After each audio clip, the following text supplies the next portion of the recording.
Hey guys, so today I'm going to be doing my first ever wrap-up video. I originally planned to do quarterly wrap-ups where I talk about every book, all the books I read every quarter, but that proved to be unwieldy. And I also don't want to do monthly wrap-ups because I already dedicate 2 videos a month to doing my favorites and my book haul. So I've decided that whenever I'm in the mood to do a wrap-up, I'm going to do a themed wrap-up. And today I want to talk about all the cool comic books I've been reading recently. Excuse me, I believe they're called graphic novels. So the first graphic novel I'd like to talk about today is Adrian Tomans' Killing and Dying. And I was seeing this graphic novel all over the place. I was seeing it in like just every bookstore window I was walking by, and it really, I don't know, it seemed really to catch my eye. It had this cool, clear cover. Yeah, what? And I don't know, it just looked really interesting. And then to my great fortune, my colleague and friend Jo had an extra copy, and so she gave this to me. And honestly, it was such a treat. It's a collection of 6 short stories told in comic book format, and each story is like this finely crafted jewel, and each time you finish one, it almost takes your breath away. They're absolutely stunning. I liked every single story in this book, but I was going to talk about the first 2 because they're kind of my favorite, the first 2, but I don't know, it changed as I was reading them along, and each one I read, I was like, this is my new favorite one. So the first story is called A Brief History of an Art Form Known as Herj Sculpture. And it's about this middle-aged man who comes up with this idea for an art form, which is essentially growing plants and trees through sculptures. So that they would need constant upkeep and stuff. And he calls it Herj Sculpture. And it's just about his sort of like self-deluded pursuit of this artistic vision and how it sort of tears apart his family and like ruins his friendships and just how awful it is. It's really sad and depressing, but for me, it's like any great piece of art that really captures the truth of something. It sort of combines both the painfully cringe moments of life as well as the moments later on when you can laugh it off, and it's like a combination of that. So you can really, I don't know, I find it really empathetic. So even though it's a sad story, I don't know, it really just filled me with a lot of energy and liveliness. The second story, which might be my favorite one, is called Amber Sweet, and it's about this girl who's studying college somewhere in southern United States, I think maybe Los Angeles actually, and it comes to her attention that she has this doppelganger named Amber Sweet who runs a pornographic website.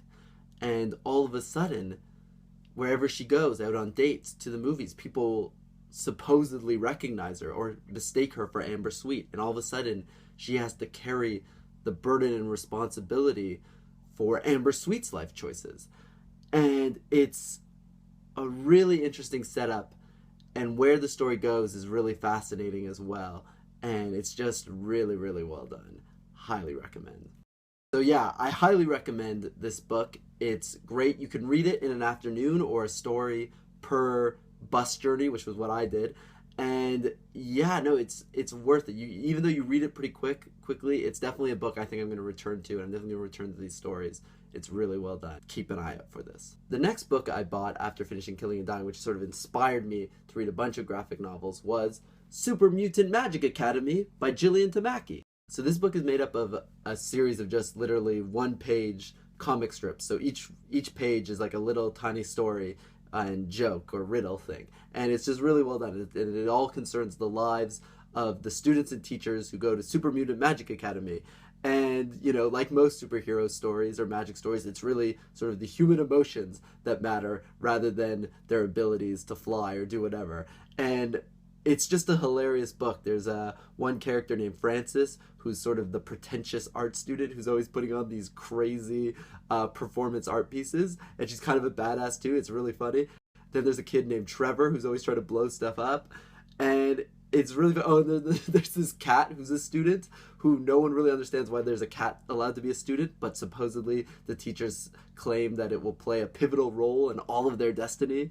And it's just really funny and really amusing. And while there isn't sort of a plot propelling any of the whole book forward, each page is just so funny and amusing. You're curious to go on to the next one, and you blaze through it. It's really good. really fantastic. I definitely want to check out more of Jillian Tamaki's work. She did another graphic novel called Skim, which I'd like to read. So yeah, keep an eye out for this one. Highly recommend it as well. I then followed up Tamaki's book with the original Mutant team, the X-Men, and this particularly is Grant Morrison's The New X-Men, which is actually supposed to be sort of a pivotal and canonical run of the X-Men series, and it's quite different from other X-Men stories. He's the guy, Grant Morrison was the guy who introduced, they got rid of the spandex costumes and traded them in for these kind of cool, badass leather ones. He also, in the very first 3 issues of New X-Men, kills off 16 million mutants in this like insane genocide saga, and it's just really exciting. It's really dark. There's, you know, the later chapters involve the trafficking of mutant organs. It's really cool. Yeah, and I love this one. The artwork was just absolutely gorgeous and just so vibrant and bright, and it was just really fun to be reading a superhero comic again. And the writing was really well done. The dialogue's really snappy. The storytelling gets really insane when you start going into like multiple layers of like Professor Xavier's mind and another person's mind, and people are like fighting within dream levels, sort of like Inception style. And yeah, it's crazy, it's bonkers, it's wonderfully written and beautifully drawn. Highly recommend it. Check it out. Finally, I want to talk about the Castafiore Emerald by Herge. And this actually, if you remember, from one of, I think it might have even been my very first book haul, I included this. And so I finally got around to reading it, and I have to say, I didn't love it. And that's why I kind of saved this one for last. It's all right. It seems to be the most academically praised Tintin adventure. Philip Pullman claims it's his favorite. Tom McCarthy, who wrote a whole book of essays on Tintin and the Secret of Literature, claims that this one's the best one.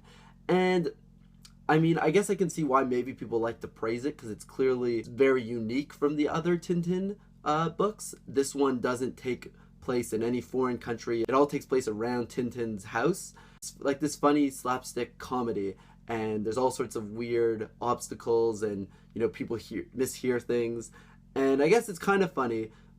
But personally, I wanted more of a Tintin adventure, you know, saving the world kind of story, something more along the lines of Indiana Jones. And this didn't really provide it for me. And then even though while it's supposed to be sort of a locked room mystery story, it didn't even have sort of the best elements of those, in my opinion. So it was good, and I enjoyed reading it, but if you're looking for a straightforward adventure story, maybe this isn't the one to go with. So guys, those are some of my favorite comic books / graphic novels that I've been reading recently. Let me know if you've read any of them or plan on reading any of them, or if you have comic book recommendations you think I should check out. Please let me know in the comments down below. If you like this video, please like it, and if you really like this video, please subscribe. Until next time, happy reading. Bye bye bye. If I could have a superpower, I would want to instantly create a mug of tea.